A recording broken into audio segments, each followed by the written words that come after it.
Good morning, Thailand. Welcome to GMT on this lovely Friday. I am joined today by my very good friend Ryan Figueredo, who is the founder of Equal Asia Foundation. And before we get started with the news today, I wanted to talk with him a little bit about his initiative. So, Ryan, could you introduce to us Equal Asia Foundation, aka Equal AF, an amazing name. So, what is the mission over there? Hey Alex, thank you for having me on your show. My name is Ryan Figueredo and I use the pronouns he, him, they. I came to Bangkok in 2015, but in 2019 I started Asia's first LGBTI think tank and innovation incubator. Think tank, cool. Yeah, and the work that we do is largely focused on the rights of LGBTI persons. Our first project was on aging, older LGBTI persons. We work on climate justice An issues. oft forgot demographic, right? Correct. Yeah. And they tend to be much more invisibilized than most programming is focused on young people. But there is a significant number of older LGBTI persons. There's an entire generation of survivors, say, of the HIV pandemic. And that became quite clear to us during the COVID pandemic because we had no contact with older people who had survived that pandemic. We didn't know how to cope with pandemics like the COVID pandemic. So it really makes sense now in hindsight that we kind of decided to focus on LGBTI older persons. We also work with LGBTI gig workers and informal sector workers. Oh, okay. So not it's just kind of like a sort of a networking kind of community thing to raise awareness and support for. Yeah, largely advocacy, but we also do strategic intelligence / research, and we also build the capacities of LGBTI organizations working in the region. So we work all across Asia, from Pakistan in the west right up to Japan in the east. So Wow. So yeah, difficult areas to be working in sometimes too. Yeah, You find- our region is disproportionately impacted by climate change, disaster, conflict.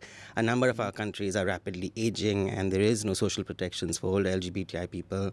And also because of all these issues, there's a lot of movement of LGBTI persons, so migrants, asylum seekers, and refugees. Right. A large number of our countries still criminalize homosexuality, which makes them move from place to place. So yeah, there's a lot of work to be done. What we essentially do is we provide complementarity to existing NGOs that are already doing tremendous work in the region.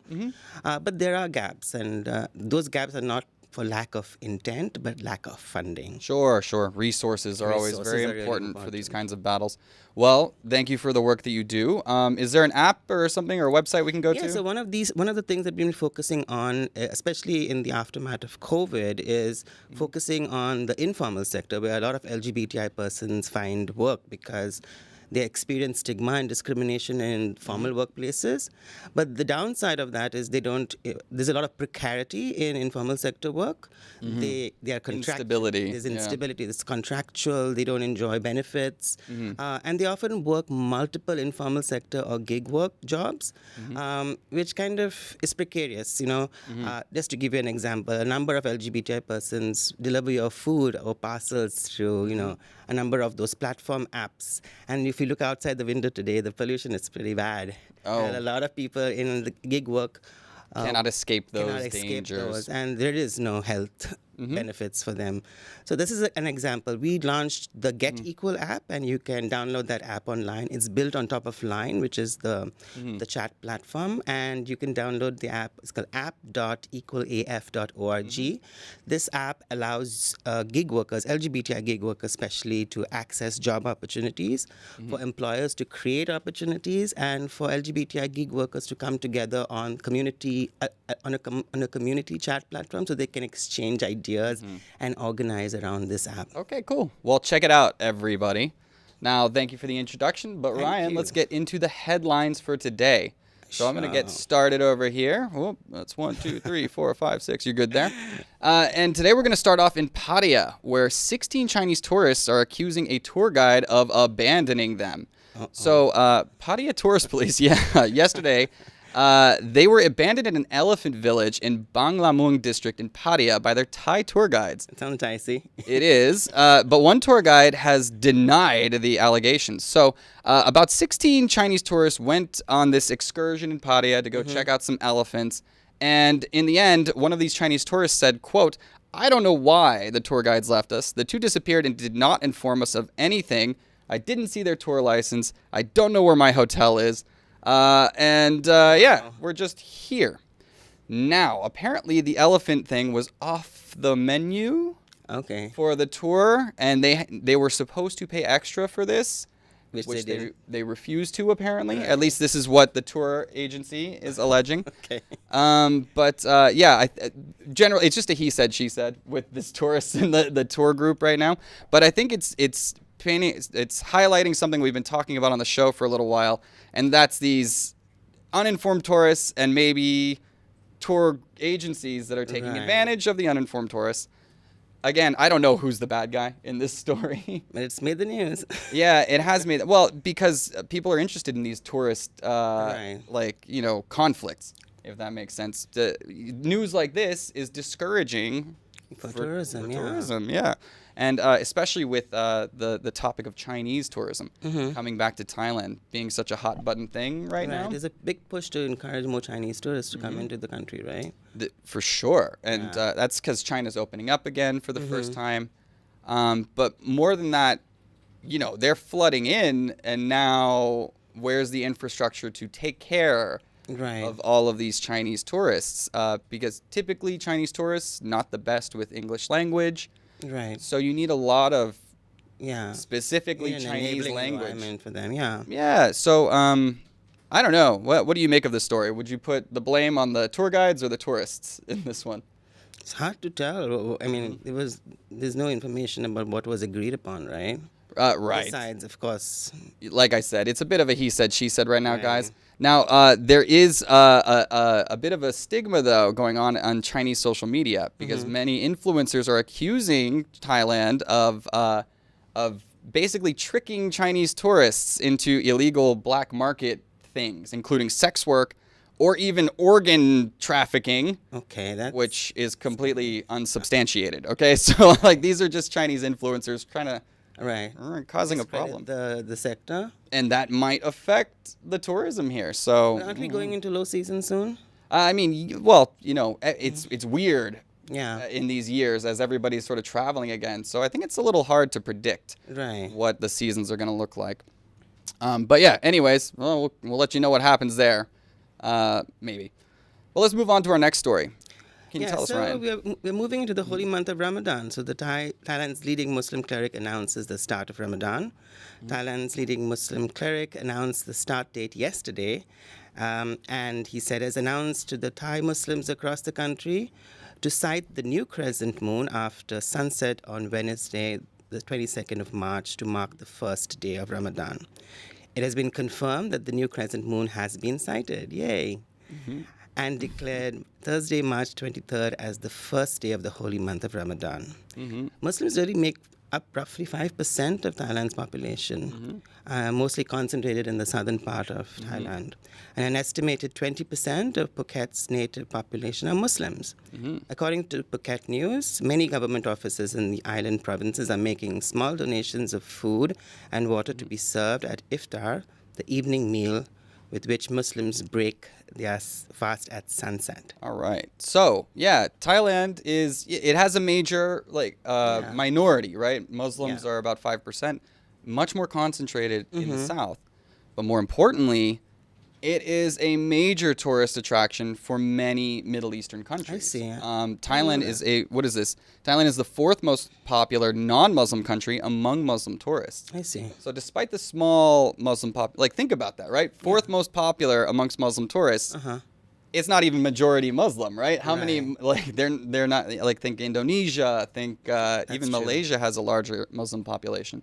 So it's very interesting to see Thailand just has this identity of inclusion and bringing everybody in, and that includes even a small 5% is a pretty small minority, but because of this approach, this welcoming and celebrating everybody, Thailand becomes very popular for other Muslim tourists.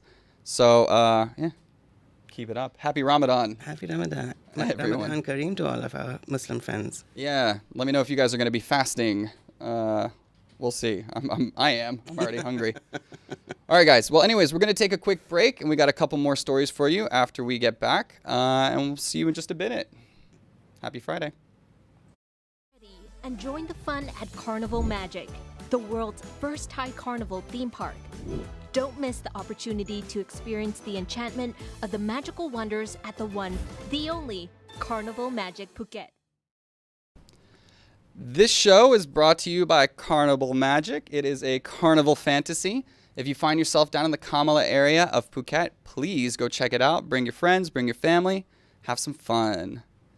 All right, now let's get back into the stories for today. I got one for you, Ryan. A little bit of airport news. So Bangkok Airways is set to launch a Koh Samui, Hong Kong direct route. And this is aiming to generate more revenue from foreign customers. So the president of Bangkok Airways revealed that a nonstop Koh Samui Hong Kong flight is in the works and could launch sometime this year. Mm-hmm. The president said that every airline is trying to recover and increase flights. However, the issue is there are not enough personnel. Also, disused aircraft must be repaired, but the production of new airplane parts is slow and repairs take a long time. He estimates that the foreign customers will make up 60% of all passengers on Bangkok Airways flights this year. Bangkok Airways will accelerate sales by offering promotions during the holidays, such as Songkran, and the website will also be getting a makeover. The airline's overall goal for 2023 is to complete 48,000 flights, generate 15 billion baht in revenue, and sell tickets for an average price of 3,400 baht.